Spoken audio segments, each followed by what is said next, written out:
Hello everybody. In our last lecture we had a question that how we can represent negative numbers. So today we'll try to answer this question that how negative numbers can be represented, and also we'll try to answer the second question that if negative numbers can be represented, then how addition, subtraction or other binary calculations can be done. So let us start thinking in a way that how do we represent it in a decimal numbers. A negative number in a decimal representation, we represent it by putting a negative sign. So can we put the same negative sign in binary numbers? Possibly no, because whenever we are going to use binary numbers, they would be in a digital word, and in a digital word only understand the language of zeros and ones. So that means my negative number or that negative sign has to be represented in form of 0 or 1. So let us think of some strategies how we can represent a negative number using zeros and 1. So one possibility, one naive possibility I would say, would come to our mind that we can represent, we can leave one particular bit as a sign bit. So that kind of numbers I'll call sign magnitude negative numbers. So here one bit, which bit to be chosen? So let us say most significant bit. Let us say most significant bit is designated now to represent a sign bit, and 1 would represent negative and 0 would represent positive. So this could be one easy sign representation. If we see this method, this is good. So let us say we have a 8-bit binary number and I want to represent minus 35. So if I want to represent minus 35, so I can put 8th bit or most significant bit or leftmost bit as 1, and remaining 7 bit I can use to represent 35. Fair enough. So 35 means 16 32 plus 3 plus 1, 32 plus 2 plus 1 is 35. So I can represent minus 35 using this. And similarly, if I have to represent any number like positive number 127, so my most significant bit is 0 because the number is positive, and rest of the bits I can use to represent that number. So with this way we can clearly see the range of number could be minus, for 8-bit number it could be minus 127 to positive of 127. So it looks good, intuitive, and it looks to work also, but there are few challenges here. One challenge is that there are two zeros. One, that in this is a negative zero, so because the sign is minus, 1 represent minus sign, so this particular representation is a minus 0 and this particular representation is a plus 0. So having two zeros is complicated. We'll see how. So the other thing is, let's say I need to do some arithmetic here. So what I need to do is I need to see whether a sign bit is same or not. Let's say I want to do addition. If sign is same, then I have to add. If signs are different, then I need to subtract. Similarly, if it is a subtraction, then first I need to change the sign and then figure out whether it need to be added or subtracted. Okay, so and addition and subtraction otherwise can be done, like we remove the sign bit. So the how the process would be, because sign bit has a special meaning here and the rest of the number is a magnitude number. So if I need to subtract these two numbers or add these two numbers, so this is a negative number and this is a positive number. So what I need to do is I need to subtract this positive number from the negative number. So essentially here also I need to see that which number is a bigger number. If magnitude of this number is big, magnitude of this number is here, magnitude of this number is big, so that's why we are subtracting this from this number from this number. And subtraction we have learned in our previous lecture, so we do the subtraction that way, and then we get this result. So whatever result we get, after that we add the sign bit. So sign bit would be added based on the calculation. So because whatever number we found is a bigger number, so a sign of that number would prevail. So this is how subtraction and addition would happen if the signs are different. Okay, so here now finally we have added this sign bit of 0 because this number was a bigger number. Okay, so there are couple of steps involved. It overall, in summary, I can say these steps are: first I need to find out which I have to first remove the sign bit, then find out which number is a bigger number. If subtraction need to be done, then we need to do subtraction using the subtraction method. Okay, and then after that whatever result is achieved, then we have to find which is the sign bit of the result, and then catenate that or add that result bit in the MSB, and then that's the final addition. Similarly, if subtraction has to be done, then again, if signs are different, then we need to subtract. If signs are same, then we need to subtract. If signs are different, then we need to add and then find the corresponding result of the sign bit. So overall process is little clumsy because here we are doing like we first of all require a different hardware for addition and subtraction. So, and we don't know which hardware is required. You need to require both adder, subtractor, and a controller which is determining when to do addition and determining which sign bit is required. That is additional steps. So along with this arithmetic confusion, there is also additional confusion because of two 0 bits. So two representation of 0.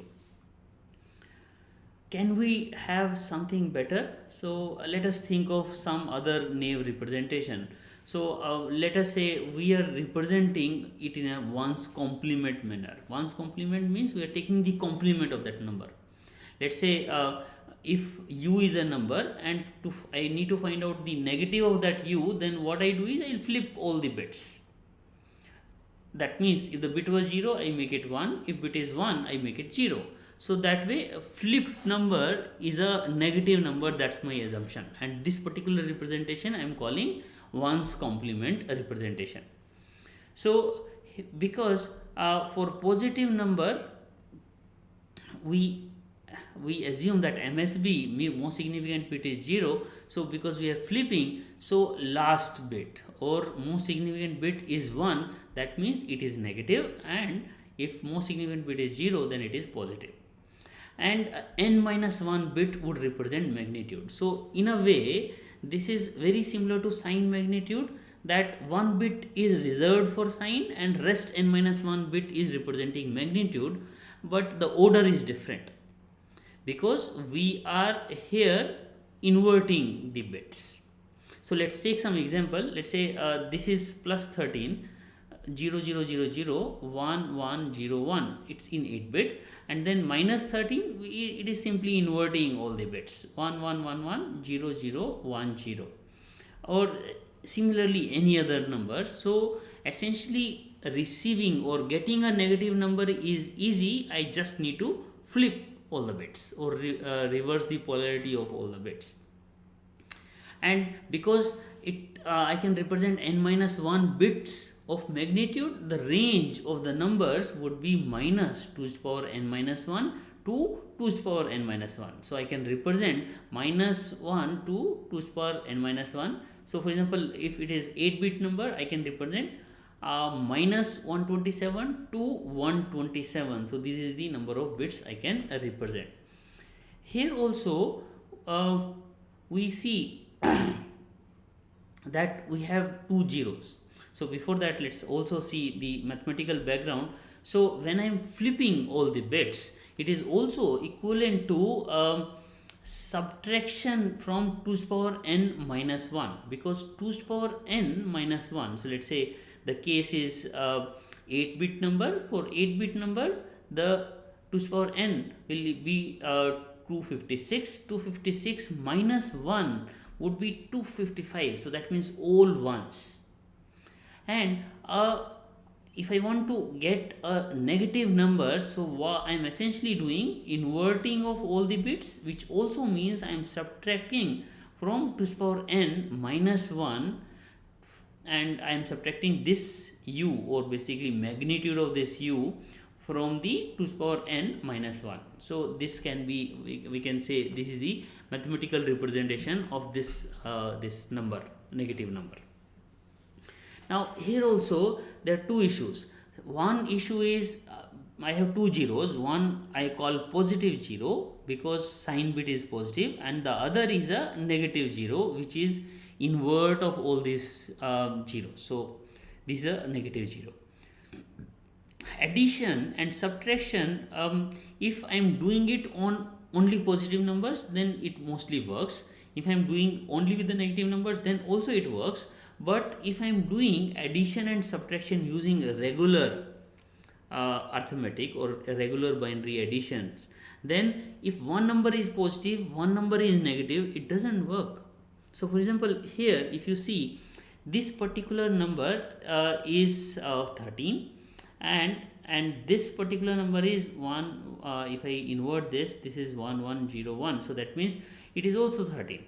If I am subtracting 13, I am adding positive 13 and minus 13.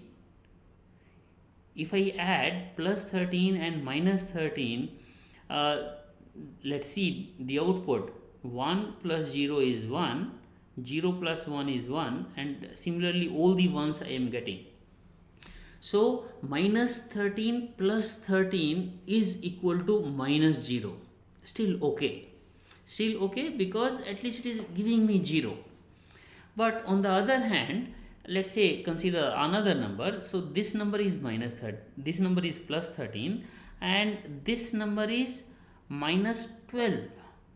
So if I am adding minus 12 and plus 13, the output is 0. So that means there is, this particular output is wrong. So addition works for a negative number, or like adding two negative numbers or adding two positive numbers, adding negative and positive numbers will mostly work, but it doesn't work in some cases.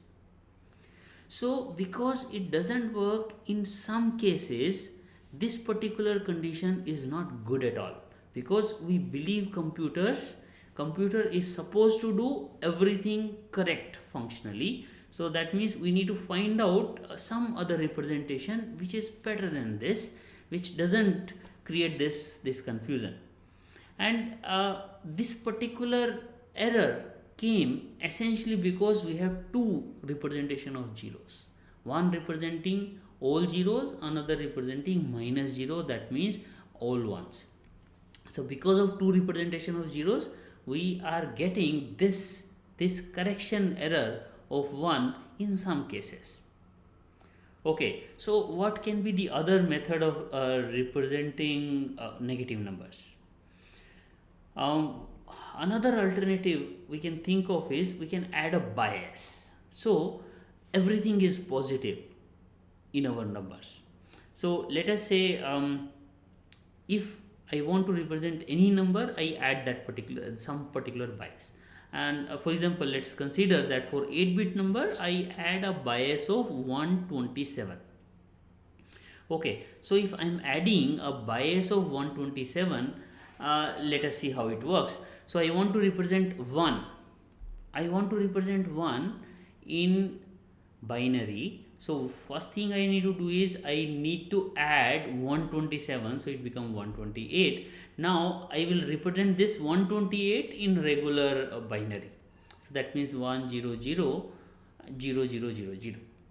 Okay, so similarly for any other number, if I want to add, I want to represent in binary, then first I need to add this offset or this bias. For example, I want to represent minus 127. So first I need to add bias. So minus 127 plus 127 will be 0. So that means if this number is there 0000, it actually represents minus 127 in bias mode. So in a bias representation. Similarly, if I want to represent plus 128, the output would be 128 plus 127, that means 255, and 255 can be represented using 1111 1111.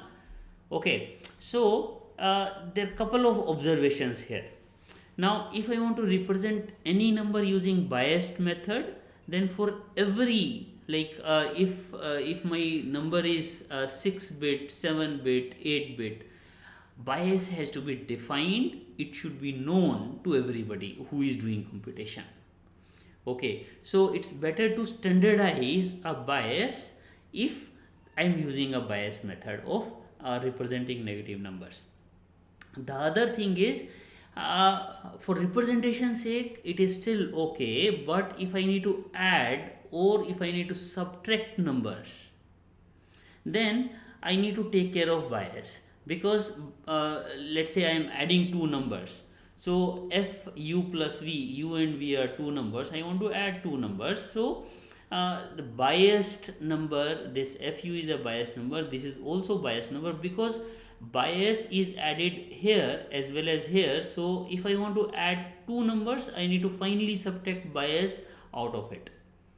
So this representation using biased method, even for addition or subtraction, I have to, in case of subtraction I have to add bias, in case of addition I need to subtract bias, then only I can get actual addition or subtraction. Okay, the other thing is, let's say the number is 6 bit, number is 5 bit. For 5 bit number bias would be different, for 7 bit number or 8 bit number bias is going to be different. So this bias, further, as I said earlier, it should be known whenever we are doing any kind of arithmetic using this biased negative numbers. Okay, this also looks crude, although we have solved one particular issue with this, that 0 will have only single representation, but because addition, even addition and subtraction would require additional step of adding bias or removing bias. For multiplication it's even more difficult. We won't be able to use this biased method for doing multiplication. So this leave us at a crossroad, that we are not able to find intuitively how should we represent negative numbers. Okay, so to find out the solution, let's go back and see that why it is so challenging, or what are we actually looking for, what should be the ideal representation of negative numbers. So one thing we would like is, it should be simple. Okay, two representation of zeros will give unnecessary hustle, and the results are not desirable because it will create at least some confusion.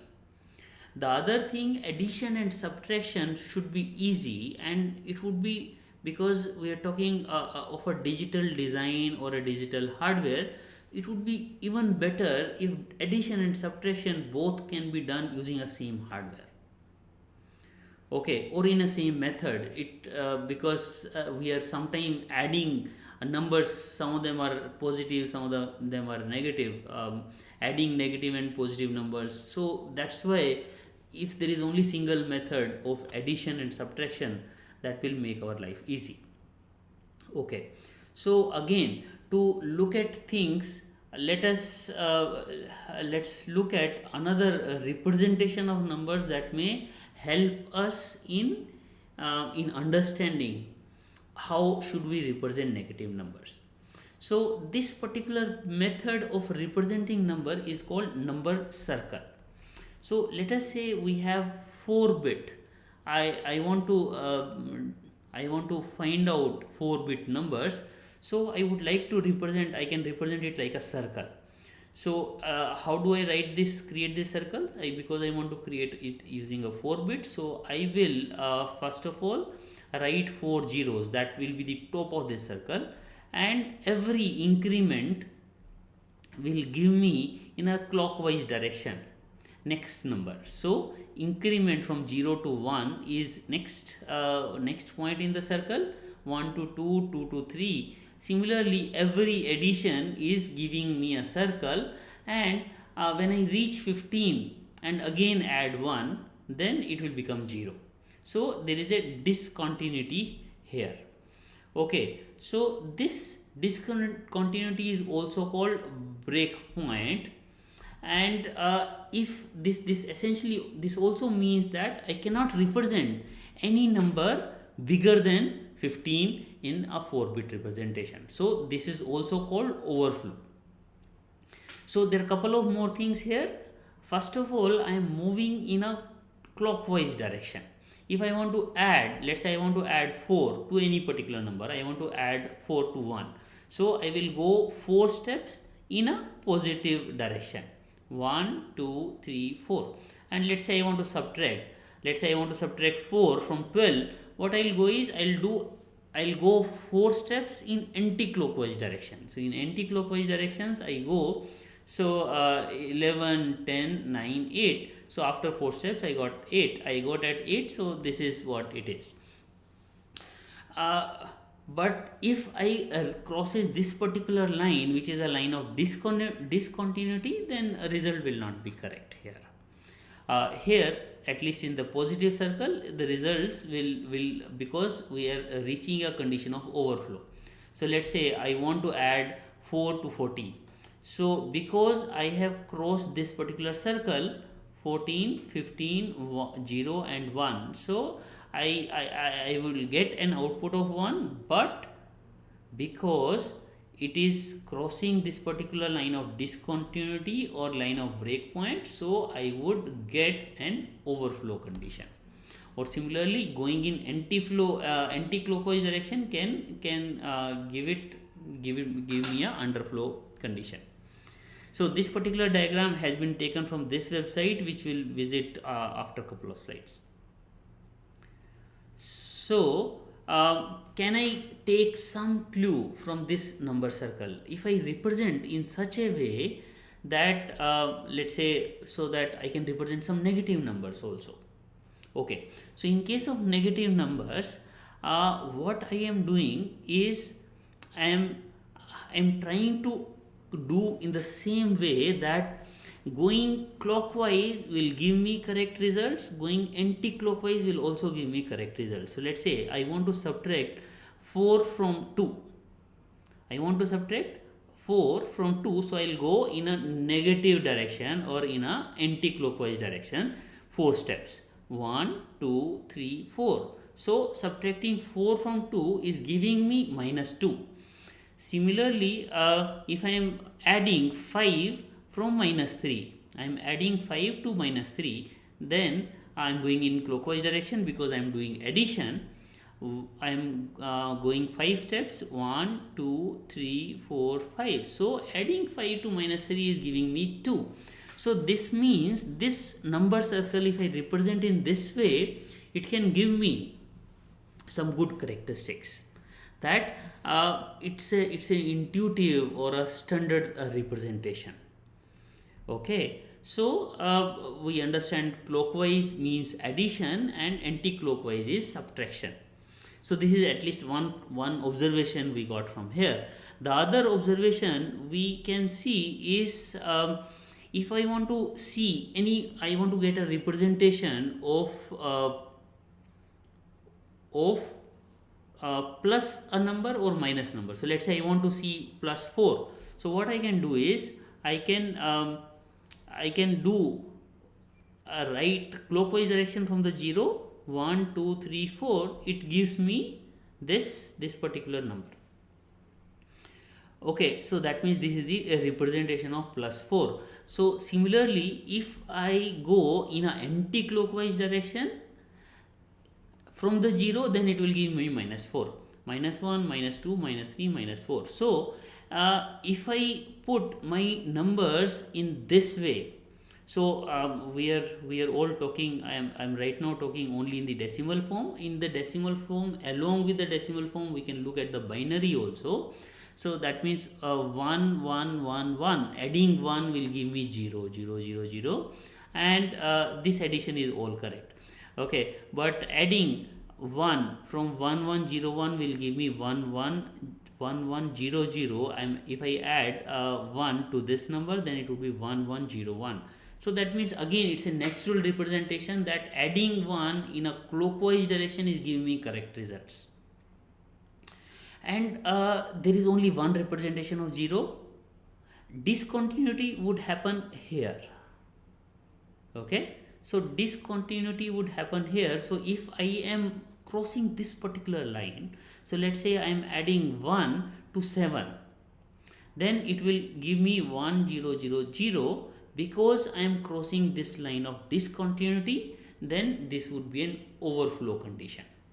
So because 1 0 0 0 does not represent 8, but it represents -8.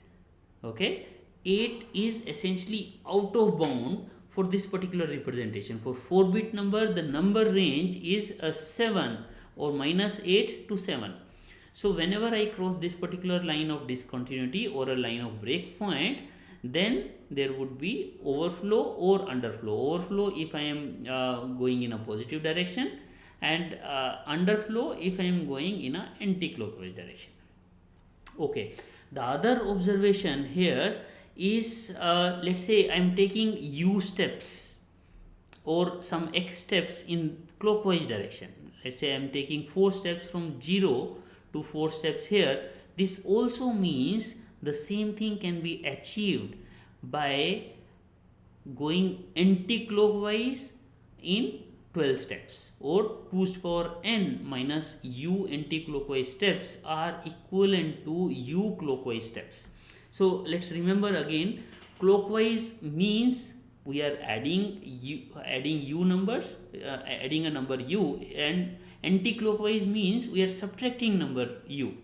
So that means if I can represent addition and I can represent it using subtraction also, that means here addition can be represented using subtraction. That's a very magical property this particular circle has. So because now addition can be represented using subtraction, so that means I can do addition using subtraction or subtraction using addition. This makes my life simpler, easier. There would be only single representation and there would be only single way of adding numbers or subtracting numbers. Okay, so I'll quickly break this presentation to see this number circle, and then we'll get back to this presentation.